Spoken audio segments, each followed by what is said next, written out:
Hello friends, I am Dr. Dishant and in my series of lecture I am talking about human system. Today we discuss about circulatory system part 3. Okay? आगे continue करते हैं. Topic आ रहा है अपना vascular system. It is mainly of two type. The first one is open circulatory system. In this system, blood flows through open spaces called sinuses and is in direct contact with tissue cell. Next दिया हुआ है there are no capillaries in open circulatory system. Yes, no capillaries, कोई capillaries नहीं होती. Next लिखा है found in invertebrates such as arthropods, non cephalopods. ठीक है, ऑर्थोपोड्स में तो इंसेक्ट वगैरह आ जाएंगे, जबकि नॉन सिफेलोपोड्स के अंदर यूनियो, पाइला, मजल्स और ये लीच, एनेलिडा का मेंबर. क्लियर? जिसको अपन जोंक बोलते हैं. तो ये ओपन सर्कुलेटरी सिस्टम है. तो ओपन सर्कुलेटरी सिस्टम का डायग्राम में दिया है कि हार्ट से आर्टरी निकलती है जो कि ब्लड लेके जाती है किसकी तरफ? टिश्यू की तरफ. क्लियर? अब जब आर्टरी ब्लड लेके जाती है टिश्यू की तरफ या बॉडी कैविटी के अंदर, तो वहाँ पे वो कैपिलरी में कन्वर्ट नहीं होती है, वो उस स्पेस के अंदर डायरेक्ट ब्लड को छोड़ देती है. और उसके अंदर उस साइनोसस, जो ब्लड जहाँ पे छोड़ा जाता है उसको अपन बोलते हैं साइनोसस. ठीक है ना? जो स्पेसेस होते हैं ओपन स्पेसेस, उसको अपन बोलते हैं साइनोसस. क्लियर? और इस साइनोसस के अंदर ऑर्गन, टिश्यू और सेल डूबे हुए रहते हैं, सिंक रहते हैं. और वो जो स्पेस है वो ब्लड से भर जाता है. और फिर जो सेल है, जो टिश्यू है या ऑर्गन है, उसमें जो भी गैसेस एक्सचेंज होना है या जो न्यूट्रिएंट एक्सचेंज होना है या जो वेस्ट मटेरियल एक्सचेंज होना है, वो एक्सचेंज होते हैं ब्लड के साथ में. और फिर वो ब्लड जो है वो वेन के थ्रू क्या कर लिया जाता है? कलेक्ट कर लिया जाता है और फिर किस में डाल दिया जाता है? हार्ट में डाल दिया जाता है. तो यहाँ पे ये देखने को मिलता है कि जो आर्टरी और वेन्स जो होती है वो आपस में कैपिलरी के थ्रू कनेक्टेड नहीं होती. ठीक है, आर्टरी और वेन दोनों डायरेक्ट ओपन होती है साइनोसिस के अंदर. ठीक है, क्लियर हो गया? नेक्स्ट अपन देखते हैं close circulatory system. Close circulatory system के अंदर लिखा हुआ है in this system blood runs in close vessels and never comes in direct contact with the tissue cells. तो यहाँ पे लिखा हुआ है कि भाई यहाँ पे ब्लड जो है कभी भी टिश्यू या सेल्स या ऑर्गन के डायरेक्ट कांटेक्ट में नहीं आएगा, वहाँ पे कैपिलरीज प्रेजेंट होगी. लिखा हुआ है this this system is prevalent in most annelids, cephalopods, molluscans like octopus, loligo and sepia and all the vertebrates. तो ये एग्जाम्पल है जिनमें क्लोज सर्कुलेटरी सिस्टम प्रेजेंट होता है. क्लियर? नेक्स्ट लिखा हुआ है annelids were first to have evolved with closed circulatory system in the evolution of the animal. तो जब अपन क्लासिफिकेशन पढ़ते हैं एनिमल का, तो उसमें जब फाइलम की स्टडी करते हैं तो उसमें एनालिडा जो फाइलम आता है उसमें पहली बार क्लोज सर्कुलेटरी सिस्टम देखने को मिलता है. तो यहाँ पे आप देखोगे तो ये हार्ट है और हार्ट से ब्लड जो है वो आर्टरी लेके जाती है. और ये आर्टरी जब टिश्यू लेवल पे, ऑर्गन लेवल पे, सेल्यूलर लेवल पे पहुंचती है तो ये आर्टरी कैपिलरीज में कन्वर्ट हो जाती है. ये देखो, ये कैपिलरी, ये कैपिलरी, ये कैपिलरी, ये कैपिलरी. अब इस कैपिलरी के थ्रू क्या होता है? ब्लड जो है इन सेल के साथ में इंटरेक्शन करता है. यानी यहाँ पे ब्लड जो है वो कैपिलरी के अंदर प्रेजेंट रहता है, वो सीधा इन सेल्स के कांटेक्ट में नहीं आता है. जो बॉडी की सेल्स होती है, बॉडी की सेल जो है उसके डायरेक्ट कांटेक्ट नहीं आता, बीच में कैपिलरी की वॉल रहती है और डिफ्यूजन की हेल्प से जो न्यूट्रिएंट होते हैं वो एक्सचेंज होते रहते हैं. डिफ्यूजन की हेल्प से एक्सचेंज होते हैं. ओके, देन उसके बाद में यही जो कैपिलरीज है वो आगे चल करके वेन्स के साथ कनेक्ट हो जाती है और देन उसके बाद में वेन जो है वो इम्प्योर ब्लड जो है वो हार्ट के अंदर डाल देती है. तो इस तरीके से क्लोज सर्कुलेटरी सिस्टम और ओपन सर्कुलेटरी सिस्टम को अपन देख सकते हैं. नेक्स्ट अपन देखते हैं types of heart in different group of animals. तो कौन कौन सा एनिमल के अंदर किस टाइप का हार्ट मिलता है, बहुत इंपॉर्टेंट है, क्वेश्चन भी आता है. तो ये जो पूरी टेबल है वो बहुत इंपॉर्टेंट। क्लियर। तो सबसे पहले पूछा जाता है कि टू चैम्बर्ड हार्ट किस में मिलता है, तो वो फिश उसका एग्जाम्पल है। थ्री चैम्बर्ड हार्ट जो है वो किस में मिलता है, एम्फीबियन लंग फिश के अंदर। इनकम्प्लीट फोर चैम्बर्ड हार्ट किस में मिलता है, रेप्टिलियंस के अंदर। लेकिन ये बहुत important, except crocodiles. Crocodiles Reptilia के अंदर आता है, लेकिन क्रोकोडाइल्स के अंदर इनकम्प्लीट फोर चैम्बर हार्ट नहीं होता, वहां पे कंप्लीट फोर चैम्बर हार्ट होता है। ठीक है, मैं बताऊंगा इनकम्प्लीट फोर चैम्बर हार्ट क्या होता है, लेकिन उससे पहले ये देख लेते हैं। कंप्लीट फोर चैम्बर हार्ट जो है वो किस में मिलता है, क्रोकोडाइल के अंदर, बर्ड्स के अंदर और मैमल्स के अंदर। तो यहाँ क्रोकोडाइल पे 100% क्वेश्चन पूछा ही जाता है कि क्रोकोडाइल है उसमें हार्ट कितने चैम्बर्ड होता है, तो कंप्लीट फोर चैम्बर्ड होता है। अब आप पूछोगे सर इनकम्प्लीट और कंप्लीट फोर चैम्बर हार्ट के अंदर क्या डिफरेंस है, तो मैं आपको थोड़ा सा यहाँ पे बता सकता हूँ। जैसे मान लो ये हार्ट है, क्लियर। एक बार इसको पूरा कंप्लीट कर देते हैं, ये हार्ट है। तो आपने देखा होगा कि हार्ट के चार चैम्बर होते हैं। जैसे ये यहाँ पे मैंने बना, क्लियर। अब ये ऊपर वाले दो चैम्बर होते हैं, ये राइट साइड हो गया और ये लेफ्ट साइड हो गया। क्लियर, ऊपर वाले ऑरिकल होते हैं और नीचे वाले वेंट्रिकल होते हैं, नीचे वाले वेंट्रिकल। अब यहाँ पे देखने को मिलता है कि जब वेंट्रिकल की वॉल जो बीच में है, जो दोनों वेंट्रिकल्स को आपस में सेपरेट कर रही है, वो वॉल यदि इनकम्प्लीट बनी हुई, वो सेप्टा यदि इनकम्प्लीट बना हुआ है, इनकम्प्लीट सेप्टा बना हुआ है यहाँ पे, तो वो हार्ट क्या हो जाएगा, है तो four chamber, one two three and four, chamber तो फोर है, लेकिन यहाँ पे जो वेंट्रिकुलर सेप्टा जो है बीच वाला, वो इनकम्प्लीट है, इसलिए इसको बोलते हैं इनकम्प्लीट फोर चैम्बर हार्ट। लेकिन यदि यहाँ पे ये सेप्टा कंप्लीट हो जाता है, ये सेप्टा कंप्लीट हो जाता है, तो ये कंप्लीट फोर चैम्बर हार्ट में कन्वर्ट हो जाता है। तो जो क्रोकोडाइलिया ग्रुप है, ठीक है, वो रेप्टिलिया का वो ग्रुप है जिसके अंदर, वो एडवांस ग्रुप है एक्चुअली, के अंदर फोर चैम्बर हार्ट देखने को मिलता है। लेकिन ये रेप्टिलियन में एक्सेप्शन हुआ ना, इसलिए एक्सेप्शन पे क्वेश्चन आता है। क्लियर। नेक्स्ट अपन देखते हैं ह्यूमन हार्ट। तो ह्यूमन हार्ट यहाँ पे दो हार्ट दिखाए गए हैं।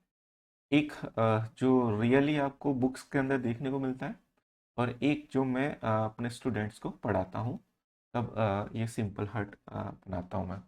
तो ये वाला जो हार्ट है वो आप अपने डायग्राम जो बनाते हो कॉपी के अंदर, वो आप बना सकते हो, इजी रहता है। तो देखते हैं इसके अंदर क्या क्या है, थोड़ा बहुत यहाँ पे एक इंट्रोडक्शन देख लेते हैं, बाद में हर एक चीज़ को अपन डिटेल में देखने वाला है।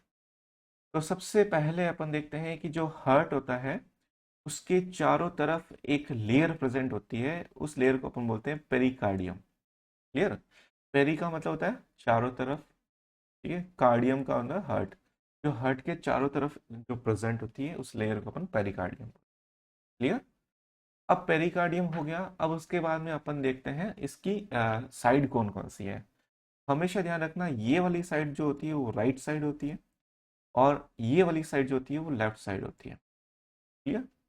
और राइट साइड वाली जो एरिया होगा, जो जो स्ट्रक्चर होगी हार्ट के अंदर, वो इम्प्योर ब्लड से रिलेटेड होगी, इम्प्योर ब्लड से रिलेटेड। ठीक है ना, इम्प्योर ब्लड का मतलब क्या है, deoxygenated blood. Okay, impure blood का मतलब होता है डीऑक्सीजनेटेड ब्लड, डीऑक्सीजनेटेड ब्लड, जिसमें CO2 का अमाउंट ज़्यादा होता है, ऑक्सीजन का अमाउंट कम होता है रेस्पेक्टिवली। लेफ्ट साइड वाला जो एरिया होगा, जो चैम्बर इसमें इंक्लूड होंगे, उसके अंदर प्योर ब्लड होगा, प्योर ब्लड जो लंग से आएगा अपने पास। बाद में जब अपन डब्बा कंसेप्ट पढ़ेंगे तो एकदम डिटेल में सब समझ आ जाएगा। यानी उसके अंदर ऑक्सीजनेटेड ब्लड अपने को देखने को मिलेगा, यहाँ पे अपने को ऑक्सीजनेटेड ब्लड देखने को मिलेगा। क्लियर। तो ये राइट साइड हो गई और ये लेफ्ट साइड हो गई। अब राइट साइड में कौन कौन सी स्ट्रक्चर होती है, राइट साइड में जो अपर चैम्बर होता है उसको अपन बोलते हैं राइट एट्रियम। क्लियर। और नीचे वाला जो चैम्बर होता है उसको बोलते हैं राइट वेंट्रिकल। हार्ट में ये चीज ध्यान रखना, नीचे वाले चैम्बर वेंट्रिकल होते हैं और ऊपर वाले चैम्बर जो होते हैं वो एट्रियम होता है। तो यहाँ पे राइट साइड में ये राइट एट्रियम देखने को मिल रहा है और यहाँ पे राइट वेंट्रिकल देखने को मिल रहा है। क्लियर। देन उसके बाद में लेफ्ट साइड में आते हैं तो यहाँ पे ऊपर की तरफ लेफ्ट एट्रियम और नीचे नीचे की साइड में लेफ्ट वेंट्रिकल देखने को मिलता है। ओके। एट्रियम आपस में यानी राइट एट्रियम लेफ्ट एट्रियम के साथ और राइट वेंट्रिकल लेफ्ट वेंट्रिकल के साथ क्या होता है, एक दूसरे से सेपरेट रहते हैं। ठीक है। और इनके बीच में सेप्टा देखने को मिलता है। तो एट्रियम के बीच में जो सेप्टा होगा उसको अपन बोलते हैं इंटर एट्रियल सेप्टा, और वेंट्रिकल्स के बीच में जो सेप्टा प्रेजेंट होगा, ये वाला जो आप देखने को मिल रहा है आपको, इसको अपन बोलेंगे इंटरवेंट्रिकुलर सेप्टा। क्लियर। अब एक चीज और है, यहाँ पे जो राइट एट्रियम है वो राइट वेंट्रिकल से भी सेपरेट हुआ है। यहाँ पे देखो आपको सेप्टा देखने को मिलेगा, इसको अपन बोलते हैं एट्रियो वेंट्रिकुलर सेप्टा। ये जो एरिया है उसको बोलते हैं एट्रियो वेंट्रिकुलर सेप्टा। अब जो राइट एट्रियम से ब्लड जो है राइट वेंट्रिकल में आएगा तो उस सेप्टा पे किसी ना किसी वॉल की वजह से ही एंटर हो पाएगा, और उस वॉल को अपन बोलते हैं ट्राइकस्पिड वॉल। ठीक है, ट्राइकस्पिड वॉल डिटेल में अपन आगे देखेंगे जब अपन नेक्स्ट स्लाइड्स में जाएंगे तब। ओके। इसी तरीके से अपन देखें लेफ्ट एट्रियम जो होता है वो लेफ्ट वेंट्रिकल से सेप्टा के थ्रू सेपरेट होता है, और वहां पे भी क्या होता है, वॉल प्रेजेंट होता है, उसको अपन बोलते हैं मिट्रल वॉल, या इसको एक नाम और देते हैं बाइकस्पिड वॉल। ठीक है, बाइकस्पिड, बाइकस्पिड वॉल भी बोलते हैं। क्यों बोलते हैं, क्या है, ये सब कुछ आपको मैं आगे बताऊंगा। क्लियर। अब राइट एट्रियम से ब्लड जो आता है वो दो जगह से आता है। एक तो आता है इससे सुपीरियर वेना केवा से। ठीक है, यहाँ से ब्लड जो है वो राइट एट्रियम के अंदर आएगा, और सुपीरियर वेना केवा अपने हार्ट से ऊपर की जो स्ट्रक्चर है जैसे अपना ब्रेन वगैरह हो गया, वहां से ब्लड लेके आता है impure blood. Clear, deoxygenated blood जो है वो आता है यहाँ से, और ये आता है राइट एट्रियम। और देन उसके बाद में इंफीरियर वेना केवा जो होती है, इंफीरियर वेना केवा वो भी ब्लड लेके आती है, लेकिन वो अपने बॉडी के लोअर पोर्शन से ब्लड लेके आती है। क्लियर। और किस में डाल देती है, ये डाल देती है राइट एट्रियम। तो कुल मिला के राइट एट्रियम के अंदर बॉडी का जितना भी डीऑक्सीजनेटेड ब्लड होता है वो राइट एट्रियम में आता है। ओके। उसके बाद में अपने को देखने को मिलता है कि राइट एट्रियम से ब्लड जो है वो सीधा जाता है राइट वेंट्रिकल में, और राइट वेंट्रिकल में जब कॉन्ट्रैक्शन होता है तो वो सीधा ब्लड जाता है एक स्ट्रक्चर के अंदर। इस स्ट्रक्चर को अपन बोलते हैं पल्मोनरी आर्टरी, पल्मोनरी आर्टरी। तो राइट वेंट्रिकल से ब्लड किस में जाता है, पल्मोनरी आर्टरी। ओके। तो इस तरीके से यहाँ पे सुपीरियर और इंफीरियर वेना केवल राइट एट्रियम में ब्लड लेके आएगी, फिर राइट एट्रियम से ब्लड फ्लो करेगा राइट वेंट्रिकल में, और राइट वेंट्रिकल से जो डीऑक्सीजनेटेड ब्लड है वो प्योर होने के लिए, मतलब ऑक्सीजनेटेड होने के लिए पल्मोनरी आर्टरी के थ्रू किसको जाएगा, लंग्स को जाएगा, तो जाएगा लंग्स को। क्लियर। देन उसके बाद में जो प्योर ब्लड होता है यानी लंग से जो ब्लड आता है प्योर होकर के ऑक्सीजनेटेड ब्लड, वो जाता है पल्मोनरी वेन के अंदर। अब ये पल्मोनरी वेन चार होती है, 1 2, यहाँ पे देखो 3 और 4, यानी ये पीछे की तरफ है, अपने को यहाँ पे दिखा दे रही है लेकिन ये पीछे से आ रही है, और ये सीधा ब्लड को कहाँ डालती है, लेफ्ट एट्रियम के अंदर। लंग से जो ऑक्सीजनेटेड ब्लड है वो पल्मोनरी वेन के थ्रू लेफ्ट एट्रियम में जाता है, फिर लेफ्ट एट्रियम से ये ब्लड जाता है लेफ्ट वेंट्रिकल में, और लेफ्ट वेंट्रिकल में जब कॉन्ट्रैक्शन होता है तो डायरेक्ट जाता है किसके अंदर, आओटा के अंदर, आओटा के अंदर, ये आओटा। क्लियर। और ये आओटा जो है वो पूरी बॉडी को फ्रेश ब्लड या ऑक्सीजनेटेड ब्लड या प्योर ब्लड प्रोवाइड करती है। क्लियर। तो यहाँ पे मोटा मोटी तौर पे अपन देखें तो ये चीज़ देखने को मिलती है, चार चैम्बर होते हैं, ऊपर वाले दो चैम्बर छोटे होते हैं जिनको अपन एट्रियम बोलते हैं साइड के हिसाब से, right atrium and left atrium, और नीचे वाले जो चैम्बर होते हैं थोड़े बड़े होते हैं उनको वेंट्रिकल्स बोलते हैं, means right ventricles and left ventricle. Clear. Atrium और वेंट्रिकल्स के बीच में सेप्टा प्रेजेंट होते हैं, तो जो राइट साइड में सेप्टा होता है उसको अपन ट्राइकस्पिड वॉल बोलते हैं, लेफ्ट साइड में जो होता है उसको अपन बाइकस्पिड या मिट्रल वॉल बोलते हैं। क्लियर? एट्रियम आपस में एट्रियल सेप्टा से और वेंट्रिकल आपस में वेंट्रिकल सेप्टा से सेपरेट रहते हैं। क्लियर?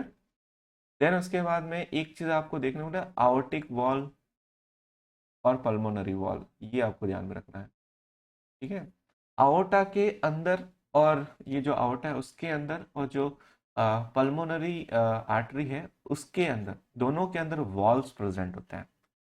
तो जिसमें जो वॉल प्रेजेंट है उसको वैसा ही नाम देते हैं। आवर्टा के अंदर होगा तो आवर्टिक वॉल, और पल्मोनरी आर्टरी के अंदर जो वॉल होगा उसको पल्मोनरी वॉल बोलते हैं।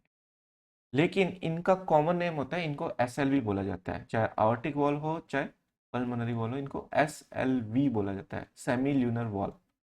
तो भी ये बोलते हैं एसएलवी, सेमी ल्यूनर वॉल। ठीक है, क्योंकि इसका शेप ऐसा होता है, आगे अपन डिस्कस करें। तो ये तो हो गया आपकी बुक के अंदर जो हर्ट होता है उसकी study.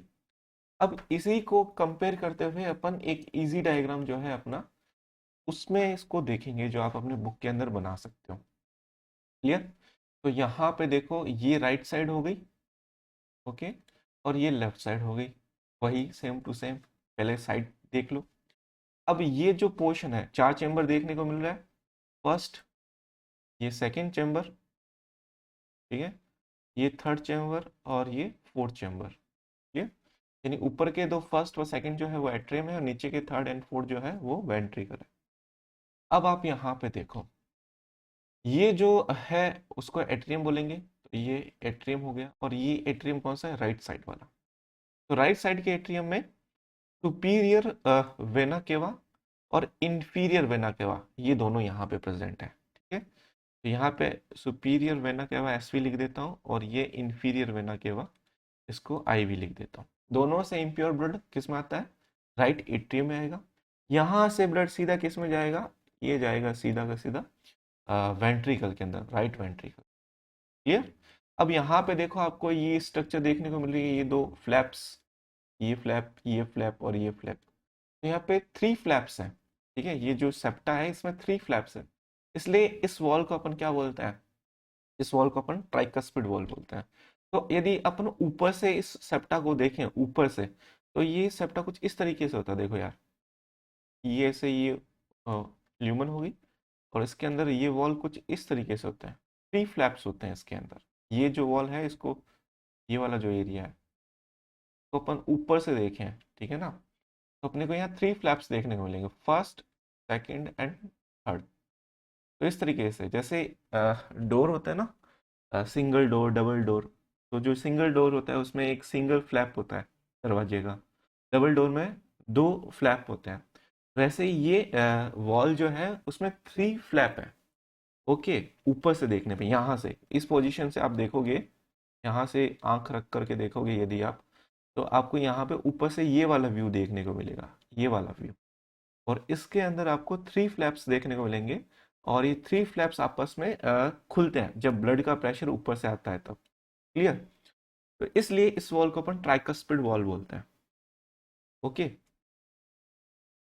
Then same to same यहाँ पे फिर उसके बाद वेंट्रिकल से जैसे ही ब्लड आ जाता है ट्राइकस्पिड वॉल से, तो फिर वो ब्लड कहाँ पे एंट्री करता है? इस स्ट्रक्चर के अंदर, ये जो स्ट्रक्चर आपको देखने को मिल रही है इसके अंदर, और इस स्ट्रक्चर को अपन क्या बोलते हैं? Pulmonary artery. तो ये क्या है? पल्मोनरी आर्टरी है। तो ब्लड एट्रिया से वेंट्रिकल में आया, और वेंट्रिकल से किस में आया? Pulmonary artery. अब ये पल्मोनरी आर्टरी से ब्लड कहाँ जाएगा? ये जाएगा लंग के अंदर। कहाँ से जाएगा? कहाँ जाएगा? लंग के अंदर।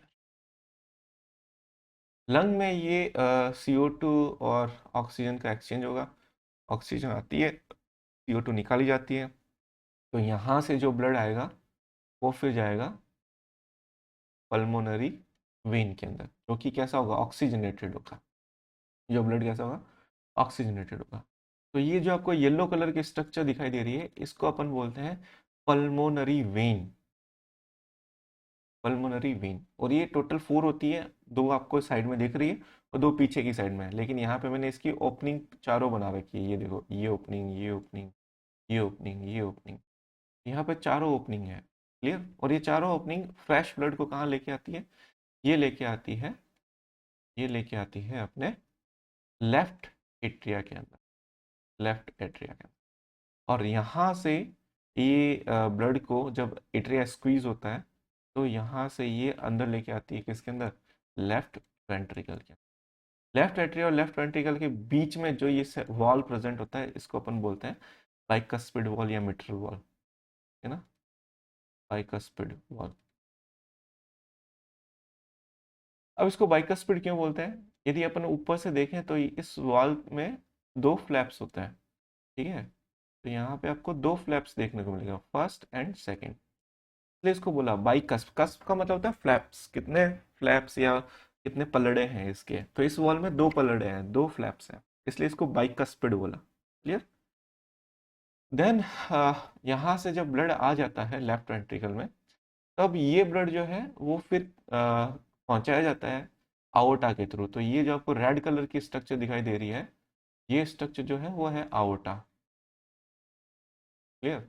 और इस आओर्टा से पूरी बॉडी को, ये देखो पीछे से होती हुई ऐसे और यहाँ निकल रही है, देखो यहाँ पे, यहाँ निकल रही है। तो ये पूरी बॉडी को फ्रेश ब्लड प्रोवाइड करती है। तो यहाँ से ये जो आउटा है, से बॉडी को फ्रेश ब्लड पहुँचाया जाता है, ठीक है, ऑक्सीजनेटेड ब्लड पहुँचाया जाता है। और CO2 वाला जो ब्लड होता है वो वापस वेना केवा के थ्रू कलेक्ट कर लिया जाता है और हार्ट में डाल दिया जाता है। तो इस तरीके से एक सर्किट बन जाता है लंग, हार्ट और बॉडी के बीच में। क्लियर। इसको अपन आगे डब्बे कंसेप्ट से बहुत अच्छे से समझ लेंगे। तो ये ह्यूमन हार्ट होता है, ये स्ट्रक्चर। इसमें एक चीज आप नोटिस करोगे तो आपको पता चलेगा कि हाँ, वेंट्रिकल की वॉल जो है, ठीक है ना, वेंट्रिकल की जो वॉल है, यहाँ पे देखो ये जो वॉल है वो थिन वॉल है, लेकिन यहाँ पे जो वॉल बनी है वो थिक वॉल है। तो ये भी क्वेश्चन आता है कि जो लेफ्ट वेंट्रिकल होती है उसकी मसल्स, ये जो लेफ्ट वेंट्रिकल की जो वॉल होती है वो थिक मस्कुलर वॉल क्यों होती है। इसका रीजन ये है कि जब लेफ्ट वेंट्रिकल प्योर ब्लड को पंप करेगा तो उसको पूरी बॉडी के अंदर ब्लड को पंप करना है, ठीक है। तो उसके लिए उसको प्रेशर ज़्यादा चाहिए। तो जितनी ज़्यादा मसल्स होगी उतनी ज़्यादा जो स्ट्रेचिंग होगी और फिर रीबाउंड होगा, वो बहुत, उसका जो स्ट्रेंथ होगा या उसका जो पावर होगा वो बहुत ज़्यादा होगा। क्लियर। तो वो हाई जर्क के साथ में, हाई प्रेशर के साथ में ब्लड को आउटा के अंदर पंप कर सकता है। क्लियर। लेकिन जो वीनस ब्लड है, जो इम्प्योर ब्लड है ना, उसमें वेंट्रिकल से जो ब्लड पल्मोनरी आर्टरी के थ्रू सिर्फ लंग तक पहुंचाना है, जो कि हार्ट के एकदम पास में होता है। तो वहां पे ज्यादा प्रेशर की रिक्वायरमेंट नहीं होती। इसलिए जो राइट वेंट्रिकल होता है उसकी मस्कुलर वॉल जो होती है वो थिन होती है और कैविटी ज्यादा बड़ी होती है, मोर कैपेसियस होती है respect to right, sorry, left ventricle. Left ventricle में मस्कुलर वॉल ज़्यादा होगी तो उसकी ल्यूमन जो होगी वो कम हो जाएगी, लेस कैपेसियस हो जाएगी। जबकि राइट वेंट्रिकल की बात करते हैं तो उसकी मस्कुलर वॉल थिन होती है, तो जो ल्यूमन होती है वेंट्रिकल की वो मोर कैपेसियस। बस दैट्स इट। तो ये एक बहुत इंटरेस्टिंग फैक्ट है जो आपको ध्यान में रखना है। नेक्स्ट अपन देखते हैं, अब डिटेल में हर एक पॉइंट को यहाँ पे लिखा गया है। लिखा है it is a conical muscular organ, heart के बारे में लिखा है, ये एक कॉनिकल मस्कुलर ऑर्गन है। Lies lies in between the two lungs, दो लंग्स के बीच में होता है।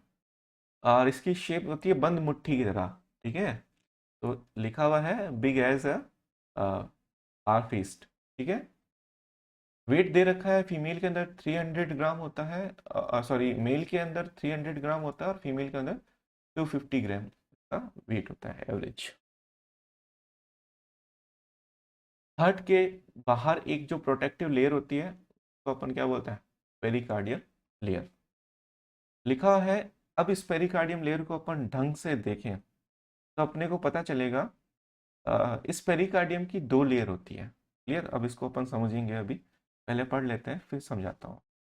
The latter is a two layered sac consists of outer parietal pericardium and inner visceral pericardium attached to the heart। अच्छा, ये जो आपको बाहर की तरफ पेरिकार्डियम की लेयर देखने को मिल रही है, इसको मैं थोड़ा सा बड़ा करता हूँ, यहाँ से देखो, तो अपन बड़ा करते हैं। क्लियर? तो आपको यहाँ पे देखने पे पता चलेगा कि ये जो पेरिकार्डियम की लेयर है, इस पेरिकार्डियम की दो लेयर होती है एक्चुअली, ये डबल मेम्ब्रेन लेयर होती है। बाहर वाली लेयर को अपन बोलते हैं, जो आउटर होती है, आउटर मोस्ट पेरिकार्डियम के लिए, उसको बोलते हैं पेराइटल पेरिकार्डियम, ये पीपी, पेराइटल पेरिकार्डियम। और जो इनर मोस्ट लेयर है, जो एकदम हार्ट से चिपकी हुई रहती है, ये हार्ट की वॉल है, ठीक है, उससे एकदम चिपकी हुई है, उसको अपन बोलेंगे वें visceral pericardium, VP, visceral pericardium. तो पेरिकार्डियम एक डबल मेम्ब्रेन स्ट्रक्चर है, जिसमें बाहर की मेम्ब्रेन को अपन पेराइटल पेरिकार्डियम और इनर लेयर जो है उसको विसल पेरिकार्डियम बोलते हैं। अब आउटर और इनर लेयर के बीच में देखो यहाँ पे स्पेस देखने को मिल रहा है, इस स्पेस को अपन बोलते हैं pericardial space, pericardial space. Clear? इस स्पेस को अपन बोलते हैं पेरिकार्डियल स्पेस। और इस पेरिकार्डियल स्पेस के अंदर एक फ्लूइड प्रेजेंट होता है, जिसको अपन बोलते हैं पेरिकार्डियल फ्लूइड, पेरिकार्डियल फ्लूइड। तो आगे की लाइन में लिखा हुआ भी है कि in between these two layer a pericardial cavity और space is present which is filled with the pericardial fluid. अब इस पेरिकार्डियल फ्लूइड का फंक्शन क्या होता है? ये पेरिकार्डियल स्पेस के अंदर जो ये पेरिकार्डियल फ्लूइड होता है, एक फ्लूइड बना रहता है, उस फ्लूइड का फंक्शन क्या होता है? पेरिकार्डियम और पेरिकार्डियल फ्लूइड का फंक्शन ये है कि एक तो ये हार्ट की शेप को मेंटेन रखते हैं, हार्ट डायलेट होता है, कॉन्ट्रैक्ट होता है, तो एक लिमिटेड कॉन्ट्रैक्शन, एक लिमिटेड डायलेशन हो, उसका ये ध्यान रखती है। दूसरा, कोई भी मैकेनिकल इंजरी या शॉक लगता है तो ये कुशन की तरह बिहेव करता है, ठीक है, क्योंकि दो लेयर के बीच में एक फ्लूइड भरा हुआ है, तो एक कुशन की तरह ये बिहेव करता है। तो शॉक कंडीशन लगे या मैकेनिकल इंजरी हो तो उस समय ये इसको बचा लेता है। फिर उसके बाद अपन बात करें, हार्ट, ये फ्लूइड है, ये हार्ट की वॉल को कंटिन्यूस नरिश करता रहता है और मॉइस्चर बनाए रखता है, तो हार्ट को ड्राई होने से बचाती है। तीसरा, हार्ट कॉन्ट्रैक्ट डायलेट होता है तो उसके अंदर मूवमेंट होती है, और मूवमेंट की वजह से फ्रिक्शन जनरेट हो सकता है, तो ये जो फ्लूइड है वो फ्रिक्शन नहीं होने देता दोनों लेयर्स के बीच में। तो ये कुछ इसके फंक्शन है जो मैंने यहाँ पे ऑलरेडी डिस्कस कर लिया है। तो ये पेरिकार्डियम हुई और पेरिकार्डियम के फंक्शन हो गए। नेक्स्ट अपन देखते हैं, लिखा हुआ है heart is four chambered to prevent the mixing of oxygen rich blood and the blood containing carbon dioxide। तो ये मैंने पहले ही बताया था, चार चैम्बर होते हैं, right atrium, left atrium, right ventricle, left ventricle, ठीक। और ये चार चैम्बर एक दूसरे से एकदम सेपरेट होते हैं ताकि जो ऑक्सीजनेटेड ब्लड है वो डीऑक्सीजनेटेड ब्लड के साथ में मिक्स ना हो जाए। लिखा हुआ है अपर टू चैम्बर जो होते हैं उसको अपन एट्रिया बोलते हैं, और यहाँ से ये जो एट्रिया होते हैं वो ब्लड रिसीव करते हैं फ्रॉम वेन्स, ठीक है, लिखा हुआ है। और नीचे ही क्या होता है, टू लोअर चैम्बर्स जो होते हैं उसको वेंट्रिकल्स बोलते हैं, और ये पंप करते हैं ब्लड, ठीक है ना, pump blood to lungs and to the entire body. Clear? तो आउटा तो पूरी बॉडी को ब्लड सप्लाई करेगी, और जो पल्मोनरी आर्टरी है वो लंग्स को ब्लड सप्लाई करेगी। क्लियर? बाकी नेक्स्ट अपन जब एकदम वो डब्बा कंसेप्ट पढ़ेंगे तो उसमें बहुत क्लियरली और बहुत इजीली सब कुछ समझ आ जाएगा, कहाँ से हार्ट को ब्लड मिलता है और हार्ट कहाँ पे ब्लड सप्लाई करता है, वो सारा कुछ अपने को डिटेल मिल जाएगा। नेक्स्ट अपन देखते हैं, these chamber are separated by the partitions called the septa, which prevent mixing of blood in the, तो septa present होते हैं। नेक्स्ट है, between the left atrium and left ventricle a bicuspid wall और mitral wall present, okay. और ये wall कौन से होते हैं? ये होते हैं atrio ventricular wall, atrio ventricular wall. Clear? Bicuspid valve को बाइकस्पिड वॉल क्यों कहते हैं? क्योंकि यहाँ पे जो ये वॉल होता है उसके दो कस्प प्रेजेंट होते हैं, यानी आप ऊपर से देखोगे तो यहाँ पे आपको दो कस्प देखने को मिलेंगे। क्लियर? इसलिए इसको बोलते हैं बाइकस्पिड वॉल। और इसको मिट्रल वॉल क्यों बोलते हैं? मिट्रल एक स्ट्रक्चर होती है, आपने देखा होगा ऐसे कुछ कैप होती है, एक इस तरह की कैप होती है एक, इसमें आगे और पीछे की तरफ इस तरह की स्ट्रक्चर बनी हुई होती है, उसको बोलते हैं मिट्रल स्ट्रक्चर। तो ये जो वॉल होते हैं उसकी भी कुछ इसी तरीके की स्ट्रक्चर होती है, इसलिए इस वॉल को अपन बाइकस्पिड वॉल और मिट्रल वॉल बोलते हैं। नेक्स्ट अपन देखते हैं कि is present in between right atrium and right ventricle tricuspid wall is present. तो ट्राइकस्पिड वॉल का मतलब ये है कि यहाँ पे ट्री प्रेजेंट होंगे, मतलब इस वॉल में तीन पलड़े होंगे, थ्री फ्लैप्स होंगे, थ्री कस्प प्रेजेंट होंगे। क्लियर? 1 2 एंड 3 इस तरीके से। नेक्स्ट लिखा है these atrioventricular valves permits the flow of blood from atrium to ventricle and prevent blood flow in the reverse direction. Yes, यहाँ पे ये जो आप देख रहे हो ना, ये देखो कुछ स्ट्रक्चर से सपोर्टेड है, यहाँ पे ये देखो, ठीक है। ये स्ट्रक्चर, ये जो स्ट्रक्चर होती है वो वेंट्रिकल की वॉल से निकलती है और इन वॉल्स जो होते हैं, है ना, ये ट्राइकस्पिड वॉल या बाइकस्पिड वॉल, उससे कनेक्ट रहती है। तो जब ऊपर से नीचे ब्लड आएगा, मतलब एट्रियम से वेंट्रिकल ब्लड आएगा, तब तो ये ओपन हो जाएंगे, तब तो ये ब्लड को जाने देंगे। लेकिन वेंट्रिकल जब स्क्वीज होगा, वेंट्रिकल में कॉन्ट्रैक्शन होगा, तब जो ब्लड है उसकी पॉसिबिलिटी रह सकती है कि वो वेंट्रिकल से एट्रियम में चला जाए, ऐसी पॉसिबिलिटी रह सकती है। लेकिन ऐसा होना नहीं चाहिए, ये बैक फ्लो नहीं होना चाहिए। इसलिए क्या होता है, ये ट्राइकस्पिड वॉल या बाइकस्पिड वॉल, दोनों जो वॉल होते हैं या जिसको आर्ट्रियो वेंट्रिकुलर वॉल बोलते हैं, वो क्या होते हैं, क्लोज हो जाते हैं, ये ऐसे क्लोज होते हैं। तो जैसे ही राइट वेंट्रिकल या लेफ्ट वेंट्रिकल कॉन्ट्रैक्ट होगा, मीन्स वेंट्रिकल कॉन्ट्रैक्ट होगा, तो ये वॉल क्या हो जाएंगे, क्लोज हो जाएंगे, ठीक है। और ब्लड के बैक फ्लो यानी एट्रियम में जाने से रोक देंगे। तो ब्लड फिर जाएगा कहाँ पे, वो जाएगा या तो पल्मोनरी आर्टरी के अंदर या जाएगा आउटा के अंदर, जो जिस चैम्बर में जो प्रेजेंट है उसके अंदर चला जाएगा। क्लियर? तो ये एक बहुत बेहतरीन भगवान ने अपना सिस्टम बनाया है, ये सपोर्टिव स्ट्रक्चर्स होती है, ठीक है। नेक्स्ट अपन देखते हैं,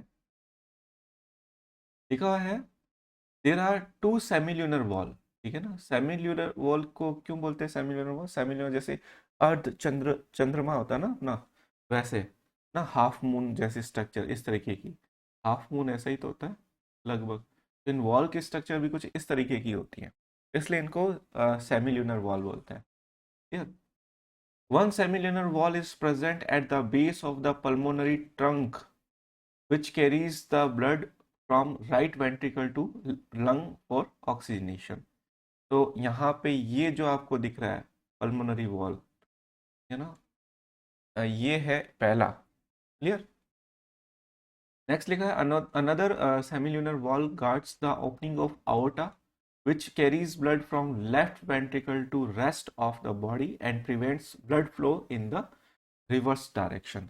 तो ये यहाँ पे ये देखो आर्टिक वॉल्स, ये सेकेंड वाला है। तो ये दोनों, ये भी एस एल वी है सेमिल्यूनर वॉल, ये भी एस एल वी है सेमिल्यूनर वॉल। सेमिल्यूनर वॉल को शॉर्ट में एस एल वी अपन बोला करते हैं। क्लियर? और यहाँ पे देखो मैंने यहाँ बनाया इस डायग्राम में, ये रहे डायग्राम में। तो बहुत सिंपल है, हर्ट कोई ज़्यादा कॉम्प्लेक्स स्ट्रक्चर नहीं है, बहुत सिंपल है। ठीक है। नेक्स्ट देखते हैं, each semilunar valve is made up of three semilunar cusps, तो थ्री होते हैं। नेक्स्ट है heart wall is made up of special type of muscles called the cardiac muscles. तो ये यहाँ पे आपको ये जो मसल्स दिख रही है ना, ये इस मसल को अपन कार्डियक मसल्स, हार्ट की मसल्स को कार्डियक मसल्स बोलते हैं, ठीक है ना। और ये कार्डियक मसल जो होती है, हार्ट जो है वो मायोकार्डियल इन नेचर होता है। मायोकार्डियल नेचर का मतलब वो मसल से बनता है, और अपनी मसल से ही वो क्या होता है, कॉन्ट्रैक्ट और रिलैक्स होता है, ठीक है। इसलिए हार्ट को यदि अपनी बॉडी से कुछ देर के लिए बाहर भी रख देना, तो हार्ट एक्टिव रहता है, पंप करता रहता है। हार्ट दो तरह के होते हैं जनरली, एक हार्ट होता है न्यूरोजेनिक और एक होता है मायोजेनिक। मायोजेनिक ऐसा हार्ट जो अपनी मसल से ही कॉन्ट्रैक्ट और रिलैक्स हो, ठीक है, उस पे ब्रेन का डायरेक्ट कंट्रोल ना हो, ठीक है, उसको अपन बोलते हैं मायोजेनिक हार्ट। एक होता है न्यूरोजेनिक हार्ट। न्यूरोजेनिक हार्ट का मतलब होता है वो हार्ट जो होता है वो डायरेक्ट नर्वस सिस्टम से कनेक्टेड होता है, ब्रेन वगैरह से, और उसी के इन्फ्लुएंस में वो बीट करता है, कॉन्ट्रैक्ट और रिलैक्स होता है। ठीक है, यदि वहाँ पे वो नर्व सप्लाई हटा दी जाए तो वो हार्ट बीट करना बंद कर दे। लेकिन अपना हार्ट जो है वो मायोकार्डियल नेचर का होता है, इसलिए मायोजेनिक होता है। तो इसलिए अपन उसकी सर्जरी कर सकते हैं, हार्ट को ट्रांसप्लांट भी कर सकते हैं। Thank you so much.